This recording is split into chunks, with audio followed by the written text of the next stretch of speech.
Hello all, I am Dr Vedabhys Kundu and I work with Gandhi, Samiti, and I am trying to promote non-violent communication and non-violent conflict resolution and different dimensions on Gandhian philosophy. So, Mr. Veda, what is cyber fasting that you are, propagating? It was an encouragement that we got from Professor T.K. Thomas, who is a media educationist and a great follower of Mahatma Gandhi.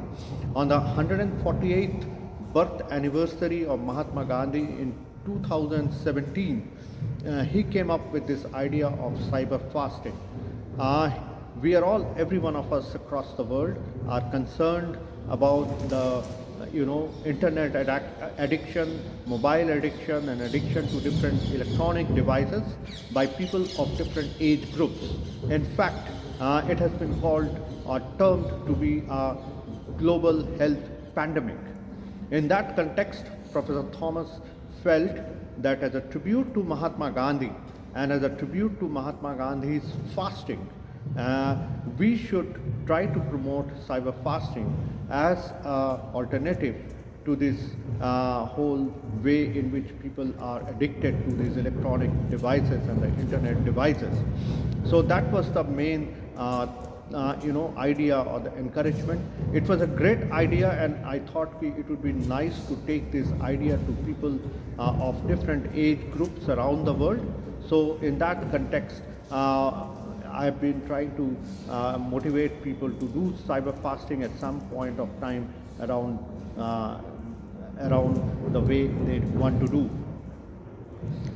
Okay, how do you tailor your advice on cyber fasting to different groups? As you said that you are, trying to encourage students, professionals, and parents. So, what is your advice? I think, I share these ideas with different groups of people and request them to forward them or share this idea to their friends, to their siblings, to their kith and kin, to the people with whom they work.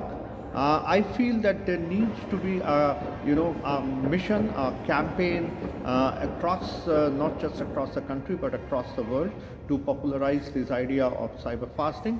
And I think it would be a great tribute to Mahatma Gandhi, because Mahatma Gandhi used fasting in a very, very powerful way. It was a great strategy used by Mahatma Gandhi during the freedom struggle.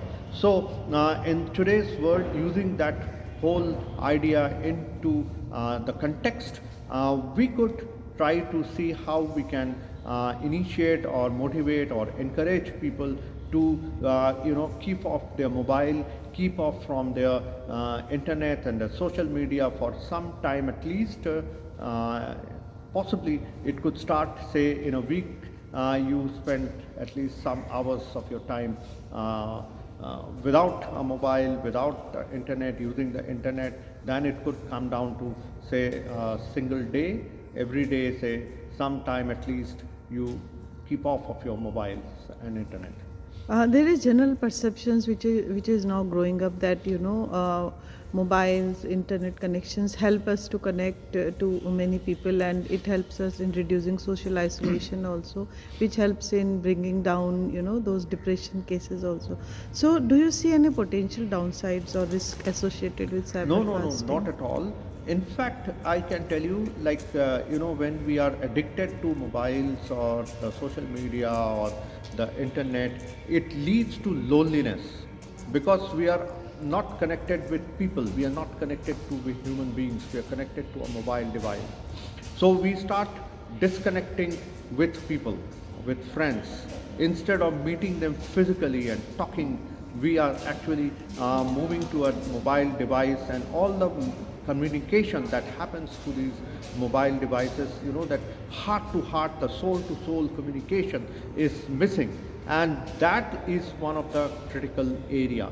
So we need to promote heart to heart and the soul to soul communication, and for that, meeting people, say, over a cup of tea, meeting people over a cup of coffee, or going to some places together. That should be the thing. That human connect needs to be there. In no way using in fact mobile using the mobile solely relying on the mobiles and the internet leads to loneliness and depression. As we know, there are so many different cases of mental health issues that are related to overuse of these devices, and also it leads to anxiety, it leads to depression, it has a very, very serious effect in especially young people using many of these toxic messages and communications. We go to schools, every now and then and have workshops, and many of these teachers express their concern about how children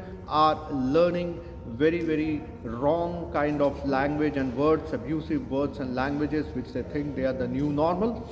And this is the impact of these kind of devices, the issue of de-addiction. We have to use these devices, the internet and the social media, in a constructive way. They should be used for positive purpose and not for negative purpose. So there should be a drawing line between how much we can use and how much we should not use. If we start misusing it, it will lead to our mental health issues and other problems that are there.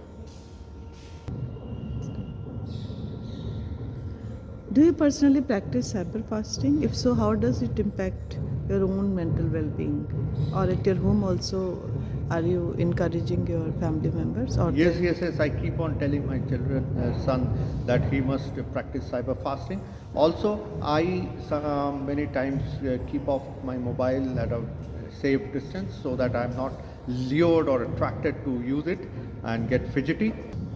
You see, when someone gets addicted to use this, then it becomes quite a challenging task to sway them away from these devices. We need to tell them the benefits of using do cyber fasting, the positive mental health impact on mental health, the positive impact on them, and how it can contribute to their well-being and happiness.